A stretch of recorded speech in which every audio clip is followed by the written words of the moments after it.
Olá, meu garotinho, minha garotinha, eu sou o professor Geraldo e o nosso tema de hoje é o estudo da célula. E quem estuda a célula é a citologia. Quer ver uma brincadeirazinha? Olhe para você. Do que você é feito? Você e eu somos feitos de células e espaços entre elas. Onde a vida? Na célula. Portanto, cada um de nós, olha que louco, cara, é feito por uma parte viva e uma parte não viva. O que é vivo? A célula. E o que não é vivo?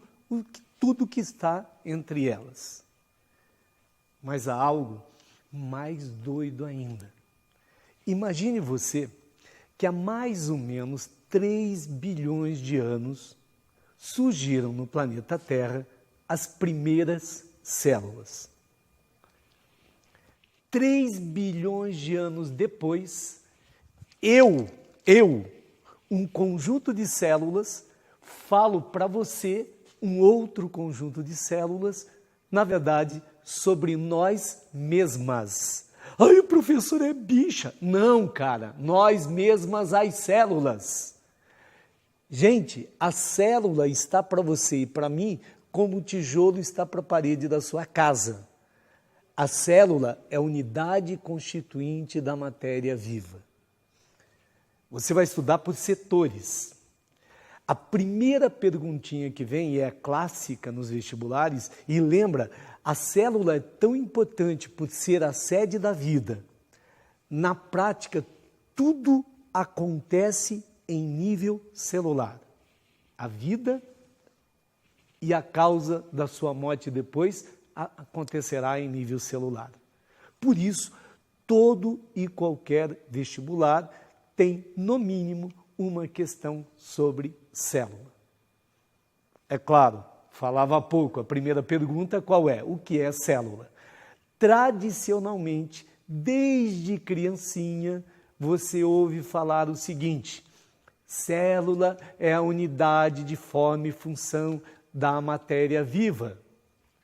Ou, já mais sofisticado, você diz, célula é a unidade morfofisiológica da matéria viva. Morfo, forma, físio, função.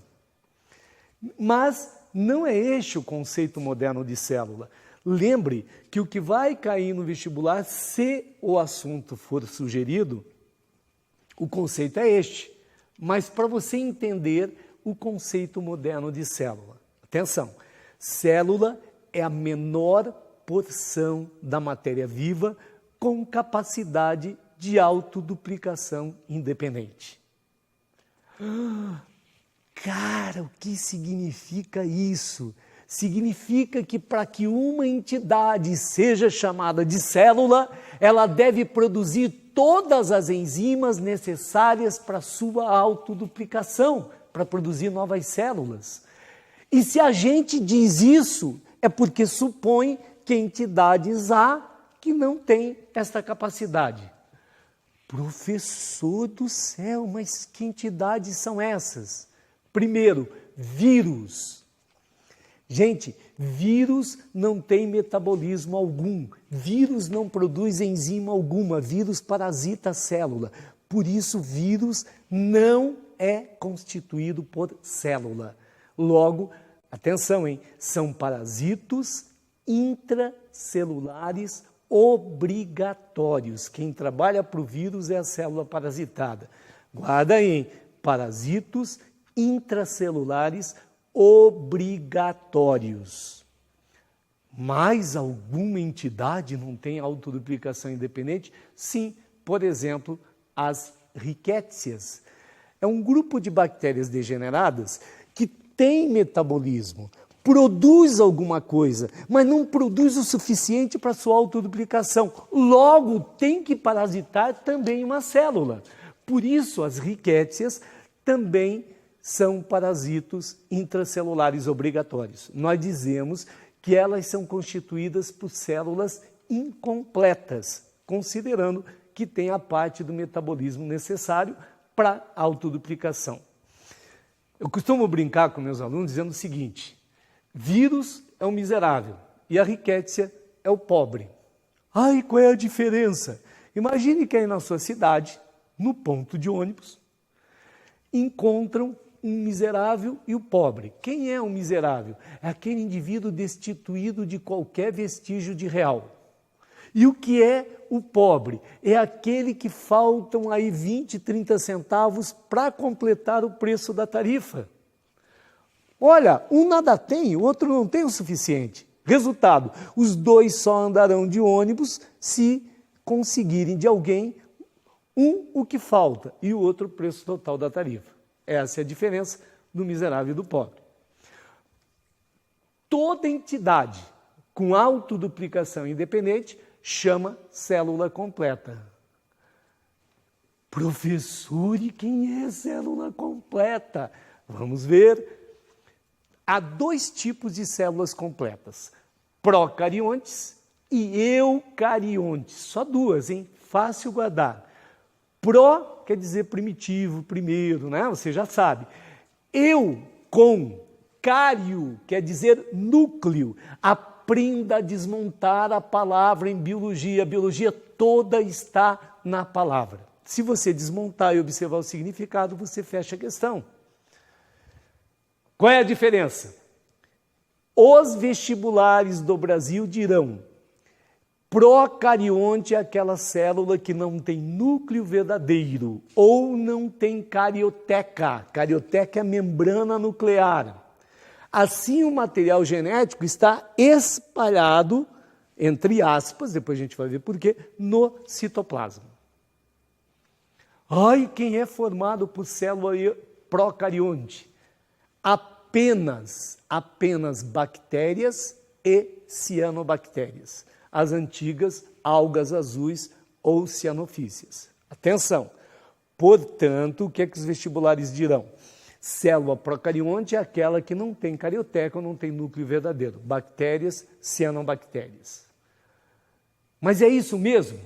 Modernamente a gente sabe que é uma consequência da principal diferença. A principal diferença na prática entre célula procarionte e eucarionte é a quantidade de membranas.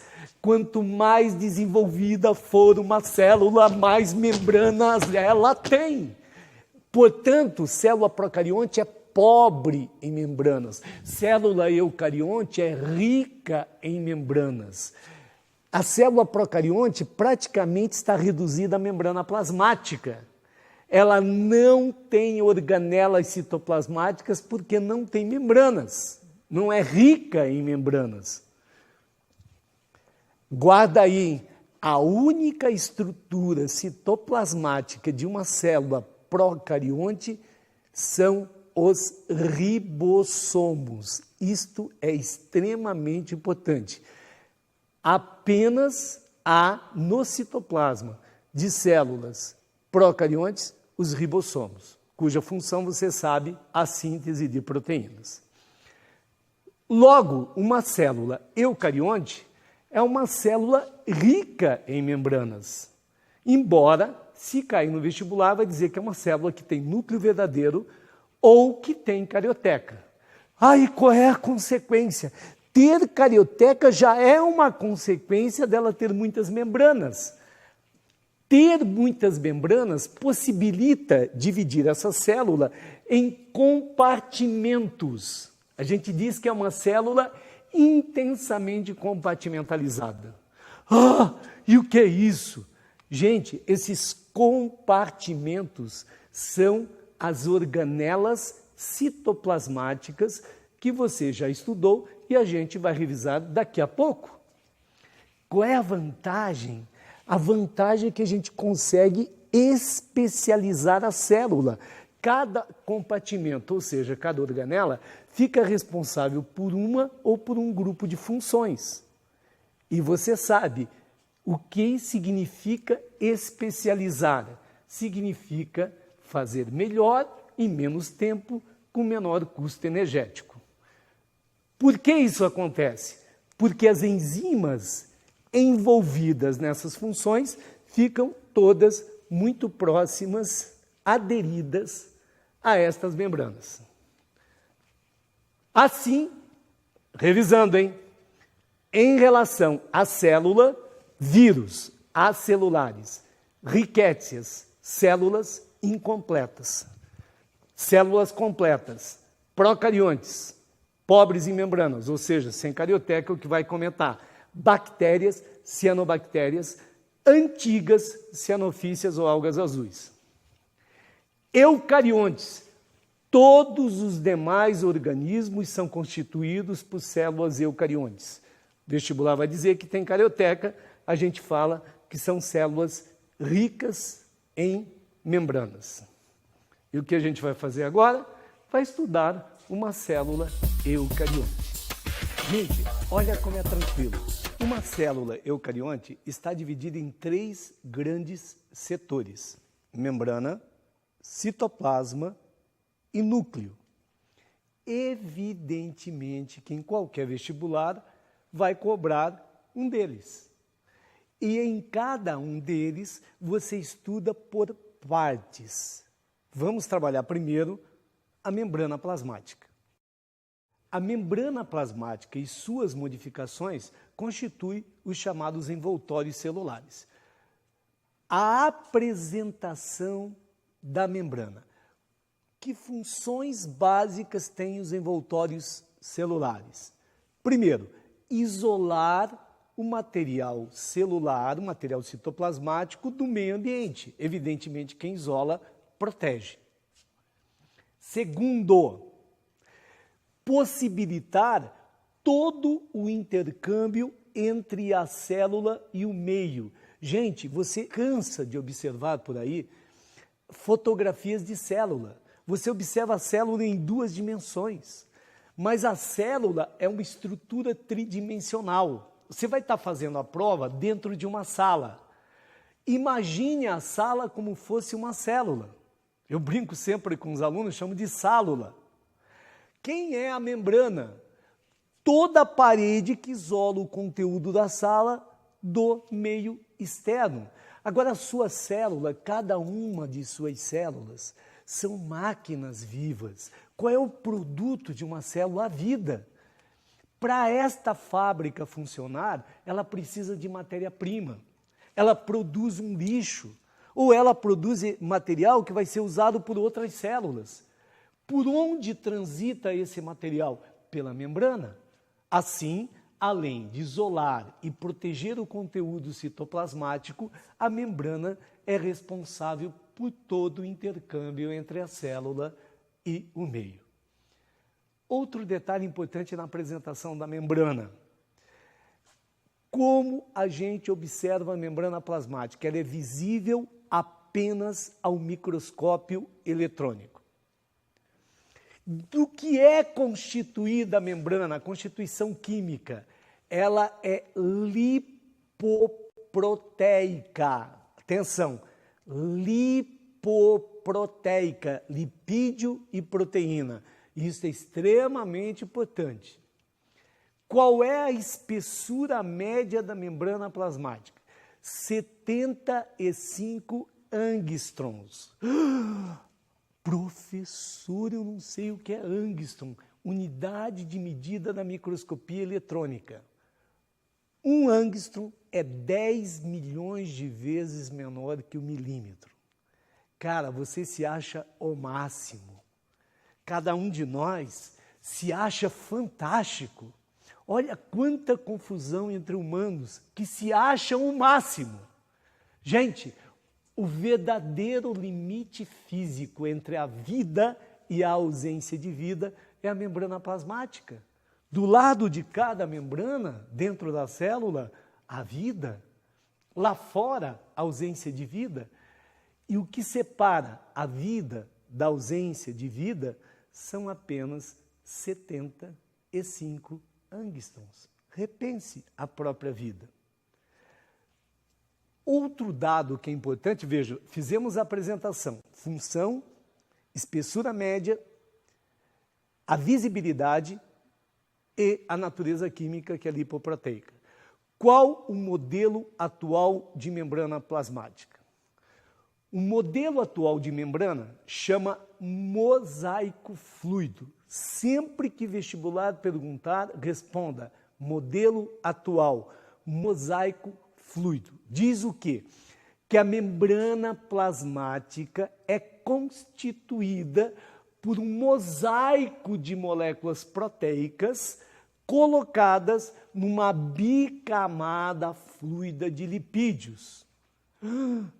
Olha a tela. Aqui está o modelo atual da membrana. Então, o que é que você observa aqui? Olha o miolinho da membrana. Essa parte média é formada por duas camadas de lipídios. Esses lipídios são principalmente fosfolipídios.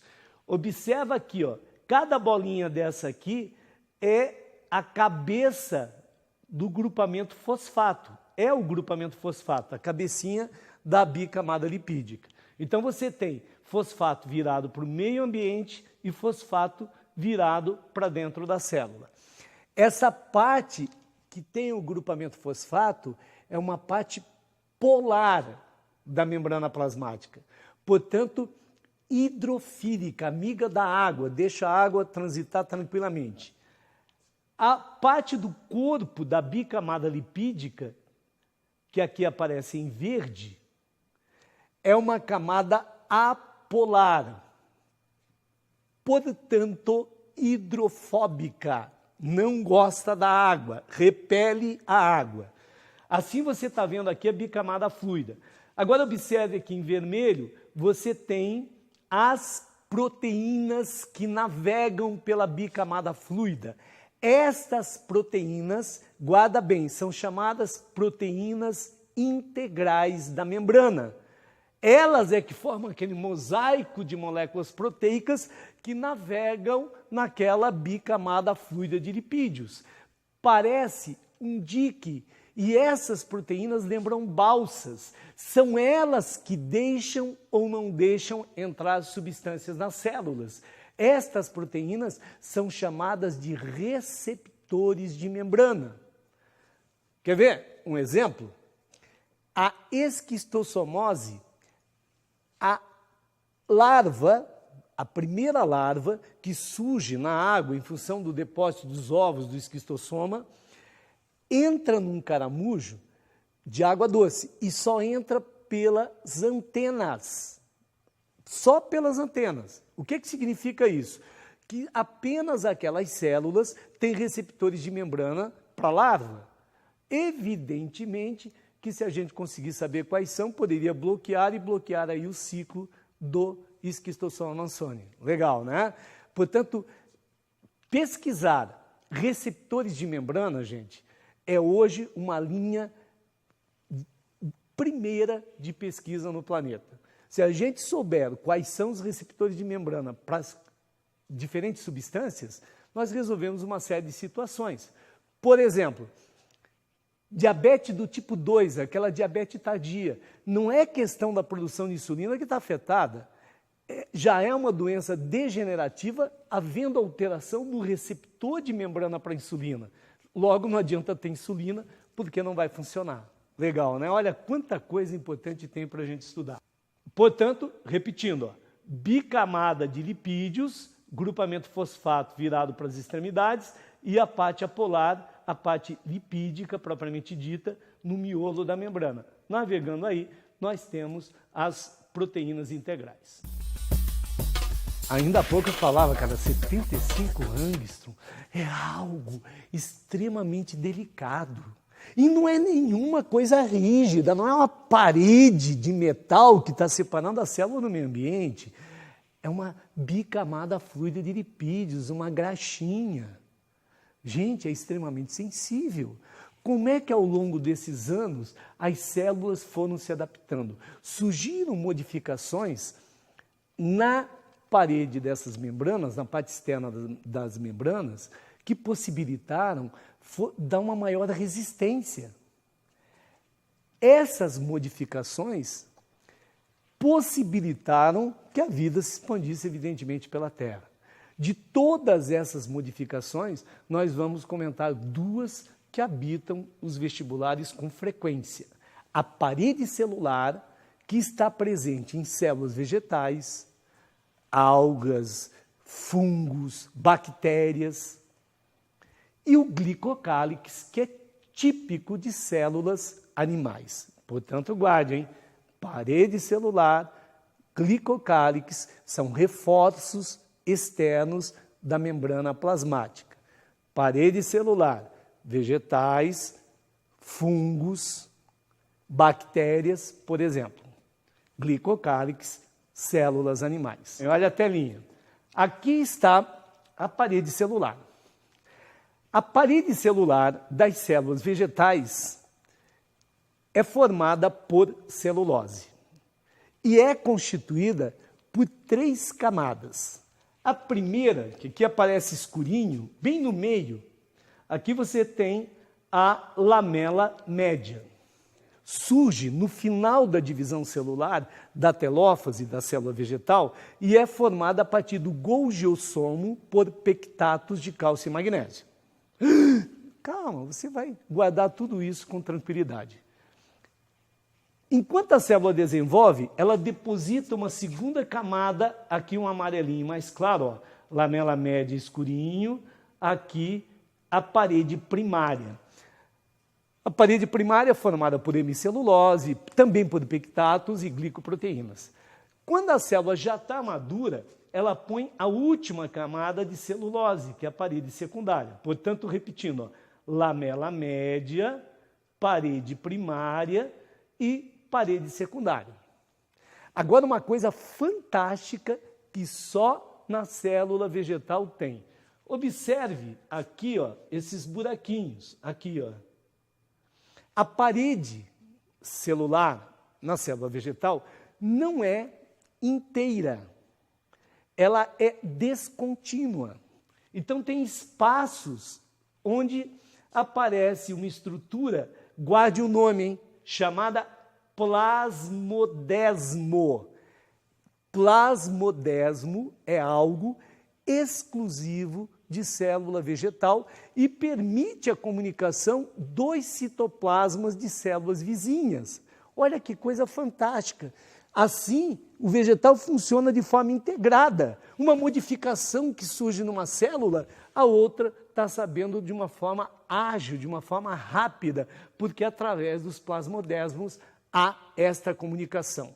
Agora, cuidado, a membrana celulósica, a parede celular da célula vegetal, fornece uma alta resistência, porém não interfere na fisiologia da célula.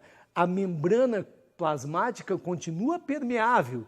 É lógico que você deduz que se ela não deixasse a membrana permeável, a célula morreria porque não faria o intercâmbio com o meio. Então, guarda bem, ela fornece resistência, mas não interfere no metabolismo, na fisiologia da membrana, na permeabilidade da membrana. E a celulose, gente, é o polissacarídeo mais abundante da Terra.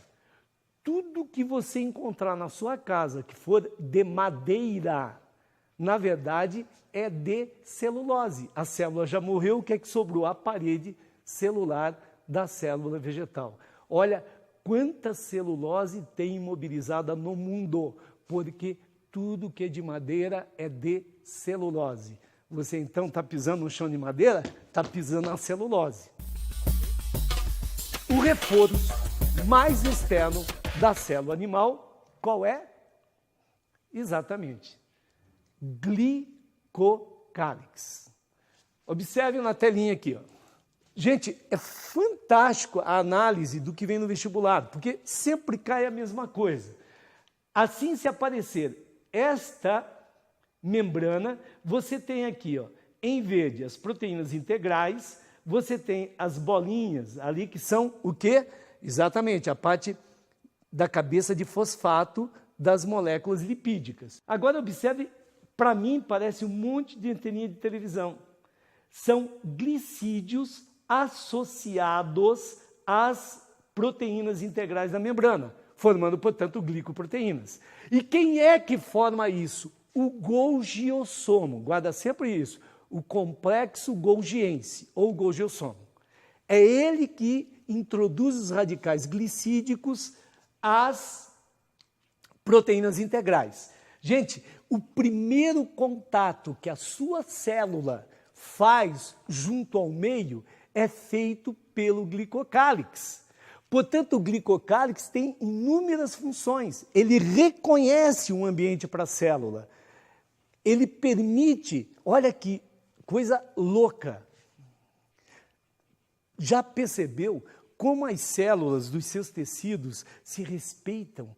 Quando termina um tecido, começa outro. Por quê? Porque a hora que o glicocálix de uma célula toca no glicocálix de outra célula, imediatamente cessa a mitose. Célula cancerígena perde essa função. É esta uma das razões da malignidade do câncer, porque ela toca e não reconhece a outra e vai invadindo tudo. Olha como o glicocálix é importante. O reconhecimento de substâncias estranhas para você se defender e produzir anticorpos é feito pelo glicocálix. Portanto, em função antigênica. A rejeição de transplantes ocorre a partir da reação no próprio glicocálix. Lembra que você estudou na genética sistema sanguíneo ABO? Gente, são glicoproteínas que determinam o sistema sanguíneo ABO humano. E essas glicoproteínas fazem parte do glicocálix. Portanto, reconhecimento celular, adesão celular, a função antigênica são funções importantíssimas do glicocálix. Ora, quais são, então, os dois principais reforços da membrana? Parede celular, que aparece em bactérias, algas, fungos e plantas. A parede celular das plantas de celulose, lamela média, parede primária e parede secundária. Reforço externo das células animais, glicocálix. O nosso próximo assunto é o trânsito através da membrana. Guardem, trânsito ou transporte através da membrana. Basicamente, de duas formas, esse transporte, esse intercâmbio célula-meio acontece. Ou permeabilidade seletiva ou transporte em quantidade. Permeabilidade seletiva, transporte em quantidade. Qual é a diferença? Na permeabilidade seletiva, a substância chega na célula e já chega na intimidade, no citoplasma. O transporte em quantidade, eu sempre brinco que é povão. Vem grande quantidade de substâncias, só que a célula tem que digerir primeiro. Portanto, o transporte em quantidade supõe digestão posterior, para selecionar, então, o que faz parte da célula ou não. A permeabilidade seletiva vem direto para o interior do citoplasma. Quais são os tipos de permeabilidade seletiva? Atenção, hein? 1. Transporte passivo. 2. Transporte ativo. Gente, calma. Transporte passivo supõe que gasta energia ou não. O nome já fala, passivo. Claro que não gasta energia. Por que que não gasta energia? Vou falar devagar, hein? Porque ocorre a favor de um gradiente de concentração e ou elétrico. O que é uma coisa, o que é outra. Gradiente de concentração fala na quantidade de moléculas ou de íons. É mais ou menos assim. Imagina, final do ano, perto do Natal, o ônibus aí lotado na sua cidade. Aí está o cobrador lá, um passinho para frente, por favor, ou para trás, conforme a cidade. O pessoal manda tua mãe, seu filho de alguma coisa. Ora, se o ônibus parar, é mais fácil sair uma pessoa ou entrar? Evidentemente que sair. Aliás, sai o que vai descer e cai mais uns 2 ou 3. Por quê? Porque tem mais gente dentro do que fora. Isso é gradiente de concentração. Se um íon ou uma molécula estiver em grande quantidade de um lado ou de outro da membrana, a tendência é atravessar até atingir o equilíbrio. E o que é gradiente elétrico? Gente, guarda que é importantíssimo, a membrana plasmática é eletrizada positivamente na face que faz contato junto ao meio ambiente e é eletrizada negativamente na face em contato com o citoplasma. Ora, carga elétrica é igual a sexo antigamente. Você lembra que antigamente homem só se sentia atraído por mulher e mulher só se sentia atraída por homem? Lembra quando você entra no elevador em que está cheio de homem? O que todo homem que se preza faz? Encosta na parede, tem que preservar a honra. Se você entrar no elevador e não tiver mais parede para encostar, você fala, pega o próximo. Por quê? Porque cargas iguais se repelem. Ora, é muito mais tranquilo, imagina, se é positivo do lado de lá, que íons negativos atravessem a membrana em direção ao meio externo da célula e que íons positivos entrem na célula. Se isso acontecer, é a favor de um gradiente e a gente diz que o transporte é passivo. Há 3 tipos de transporte passivo. Atenção, difusão, difusão facilitada e osmose. Difusão são íons e moléculas pequenas. O exemplo que todo vestibular do país fala para falar em difusão é O2 e CO2, lá no alvéolo pulmonar e lá nas células. É claro, se o O2 tem maior quantidade de um lado, passa para o outro, o CO2 o contrário. Como isso ocorre a favor de forças físicas naturais, é um exemplo de difusão simples. Difusão facilitada. Difusão facilitada é o caso de moléculas maiores como a glicose, por exemplo. Ela só ganha uma ajudazinha de enzimas da membrana chamadas permeases. Tá? Permease é tipo a melhor amiga. Lembra que toda menina que conhece um camarada diferente, antes de liberar geral, liga para a melhor amiga. Aí diz, o que é que você acha? A amiga diz, já que vai logo, para perder tempo, boba. E ela libera. A permease faz isso. A glicose vai entrar do mesmo jeito, é questão de tempo. Ela só dá uma acelerada nesse trânsito. Osmose. Gente, por favor, a grande diferença da difusão para a osmose é que na difusão transita pela membrana o soluto. Na osmose é o solvente. Assim, o soluto passa sempre do local de maior concentração, ou seja, hipertônico, para menor hipotônico, até equilibrar concentrações. O objetivo é sempre o mesmo, equilibrar concentrações. Na osmose, o que passa é a água, o solvente. Então, vai do menos para o mais concentrado, que eu tenho que diluir um lado e aumentar a concentração no outro até equilibrar.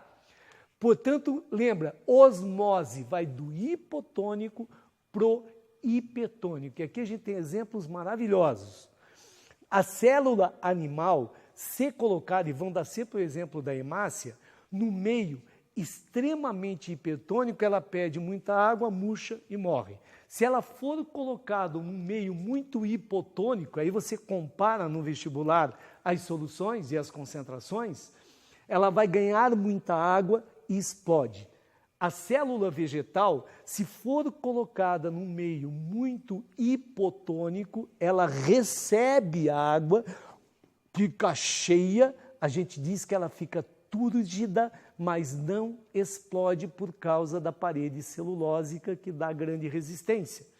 Se eu colocar a célula vegetal no meio muito hipertônico, ela perde água e murcha. A gente diz que ela fica plasmolizada. E aqui alguns exemplos são fundamentais, por favor. A célula da raiz da planta, ela só consegue água do solo se as células da raiz, do pelinho da raiz, estiverem hipertônicas em relação ao solo. É por isso que, às vezes, algumas senhoras muito bem intencionadas vão lá no mercado, compram um vasinho com planta, aí compram um monte de adubo, enche de adubo e a planta morre. Por quê? Porque tornou o solo hipertônico. Aí a raiz não consegue absorver, em vez de ganhar, perde água. Outro exemplo a questão da salada. Você tempera a salada no seu prato e não na saladeira. Se a mãe temperar na saladeira, torna um ambiente hipertônico, as folhas perdem água, murcham, ficam feias, tem que jogar fora. Carne seca, carne de sol, charque, o próprio bacalhau, antes da geladeira, do freezer, como é que fazia para preservar a carne? Salgava. Se eu salgar, perde água, até a bactéria que venha porventura aí fazer a decomposição, perde a água e não estraga a carne. Não é legal? Olha quanto exemplo interessante. Transporte ativo é contra um gradiente. Aqui sempre vai falar bomba sódio-potássio, tá? Há uma grande quantidade de sódio do lado de fora da célula, potássio do lado de dentro. O potássio sai, o sódio entra. A célula precisa manter o sódio do lado de fora, o potássio do lado de dentro. Então ela empurra à força o sódio e traz à força o potássio. Isto é a chamada bomba sódio-potássio, fundamental para a manutenção do funcionamento do nosso sistema nervoso, contra um gradiente de concentração com gasto de energia, transporte ativo. Transporte em quantidade. Ó, tranquilo, endocitose entra, exocitose sai. 2 tipos de endocitose. Fagocitose, entrada de partículas sólidas. Pinocitose, entrada de partículas líquidas. Assim, a gente fecha o estudo de membrana. Geraldo, se eu cair numa célula, como eu me sinto? Você vai cair num gel. O citoplasma é formado primeiro pelo citossol, hialoplasma, citoplasma básico, tudo é sinônimo. Normalmente a gente fala hoje em dia ou hialoplasma ou citossol. É um gel, proteína em água. Então tem proteína em água, gelatina, 2 estados, sol mais solubilizado, os agrupamentos de proteínas estão mais espalhados, ou estado gel, quando as proteínas, esses grupamentos a gente chama de micelas, estão mais reunidos, dando essa consistência mais gelatinosa. A isso a gente chama de coloide. Portanto, gelatina igual coloide. O citossol tem um estado físico-químico chamado coloidal. Se eu cair na célula, eu vou ter que navegar nesse gel. As membranas estão todas espalhadas desse gel, formando as organelas citoplasmáticas ou compartimentos celulares. E ainda há algumas bolinhas, algumas vesículas membranosas que contêm, por exemplo, gordura. Então, são depósitos que a gente chama de inclusões. Resumindo, citoplasma formado pelo citossol, pelas organelas citoplasmáticas e pelas inclusões. O que você tem que saber? O aspecto visual e as principais funções de cada uma das organelas citoplasmáticas. O hialoplasma, presente em todas as células, é a base onde estão inseridas todas essas organelas e muitas das reações metabólicas acontecem aí importantes para a célula, como a glicólise, que é a primeira etapa da respiração celular. Depois você tem uma rede de membranas espalhadas na célula. Você imagina um monte de membranas mergulhadas, navegando na célula. É uma rede de membranas, retículo endoplasmático. O retículo endoplasmático pode ser de 2 formas, rugoso. Quando você olhar, ele está mais perto do núcleo, sempre com pontinhos escuros. Aqueles pontinhos escuros são ribossomos. Então, o retículo endoplasmático rugoso, olha aqui, célula procarionte só tem ribossomo, presente nas 2 células, animais e vegetais, síntese de proteínas. Normalmente, proteínas de exportação, proteína que a célula vai fazer para ser mandada e usada no organismo em outro local. Depois, o retículo endoplasmático liso. Ai, por que é liso, Geraldo? Porque não tem ribossomos. O retículo endoplasmático liso, presente em célula animal e vegetal, síntese de lipídios. Olha que legal, nossos hormônios sexuais são todos de natureza lipídica, sintetizados no retículo endoplasmático liso. Então, toda célula que secreta hormônio sexual tem grande quantidade de retículo endoplasmático liso. Armazenamento de cálcio nas células musculares. Se o cálcio for liberado, a célula muscular contrai. Se ele for liberado sem o seu desejo, a célula contrai, fenômeno chamado cãibra. E também, lá no fígado, é o retículo endoplasmático liso responsável pela desintoxicação. Tudo que você come de porcaria, de besteira, tem que ser eliminado pelo fígado, e o é pelo retículo endoplasmático liso. Ribossomos, a gente já viu, hein? Única estrutura presente nas células procariontes. Ribossomos, síntese de proteínas. Então, ele tem em todas as células. O Golgi, gente, parece uma pilha de pacote de disco de pizza, ou quem conhece, um pacotinho de pão sírio, sempre perto do núcleo. Você vai notar que do Golgi sempre saem umas bolinhas, porque a palavra-chave, o Golgi é responsável pela secreção celular. Essa é a palavra-chave, secreção celular. Mas ele também forma lisossomos, ele introduz radicais glicídicos às proteínas, forma o glicocálix, e olha, forma o acrossoma do espermatozoide, aquela parte distal do espermatozoide que permite com que ele fecunde o óvulo. Quer uma sugestão? Quando terminar de assistir a aula, vai lá dar um abraço no seu pai e fale, velho, valeu a pena, o seu acrossoma estava jóia, senão não estava aqui hoje. Centríolos. Os centríolos parecem 2 copos daquele requeijão. São 2 cilindros colocados normalmente em um ângulo de 90 graus, sempre perto do núcleo também. Observe na tela, ó, presente em célula animal e em algumas células vegetais. Eles são responsáveis pela divisão celular e pela formação de cílios e flagelos. Seguinte, lisossomos. Lise quer dizer mote, quebra, toda lise é de mote. Lisossomos, digestão intracelular, presentes em células animais e vegetais, digestão, já comentei. Peroxissomos, metabolismo da água oxigenada, presente em células animais e vegetais. Gente, olha que coisa legal. A mãe passa água oxigenada, parece que ela ferve quando você tem algum ferimento. O que a mãe espera? Como eu rompi células, rompi peroxissomos, a enzima presente quebra a água oxigenada em água e oxigênio que sai borbulhando. Por quê? Porque as bactérias mais perigosas são anaeróbicas. Se liberar o oxigênio, cria um ambiente hostil para essas bactérias. Glioxissomos. São também um tipo de peroxissomo, segundo alguns autores. Presente somente em célula vegetal, síntese de carboidratos. Mitocôndrias. Gente, pelo amor de Deus, mitocôndria é carro-chefe. Falar em mitocôndria, eu falo em metabolismo de energia da célula. Mitocôndria, respiração celular. Vacúolo de suco celular.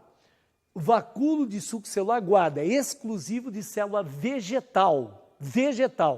Armazena íons e cria um ambiente hipertônico em relação ao meio. Então, cria uma pressão osmótica, por isso que a água entra na célula vegetal por osmose. Cloroplasto, exclusivo de célula vegetal, fotossíntese.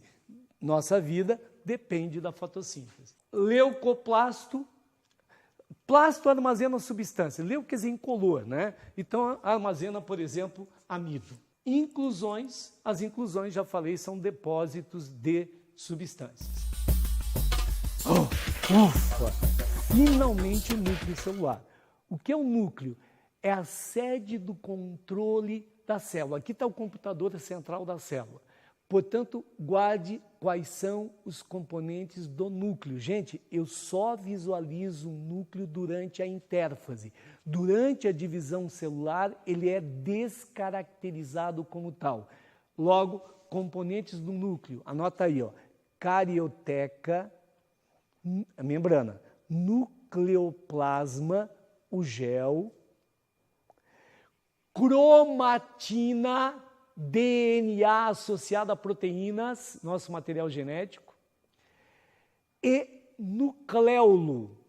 O nucleolo é formado, é um depósito de RNA ribossômico. Quando sai daqui e vai para o citoplasma, dá origem aos ribossomos. Logo, a pergunta é, quais são os componentes do núcleo interfásico? Carioteca, nucleoplasma, cromatina e nucleolo. Gente, aqui está a base da citologia. Estamos cansados. Tudo bem? Daqui a pouco a gente vai ter nossos próximos assuntos. Gente, um abraço grande. Olha, vai fazer exercício de citologia. Você vê que eles são repetitivos e que cobra membrana, natureza da membrana, transporte através da membrana, as modificações, os reforços da membrana, citoplasma, quais são as organelas citoplasmáticas e suas funções, e os componentes do núcleo interfásico. Fácil, né? Estuda por setores, tranquilo. Um abraço, um grande beijo e até a próxima.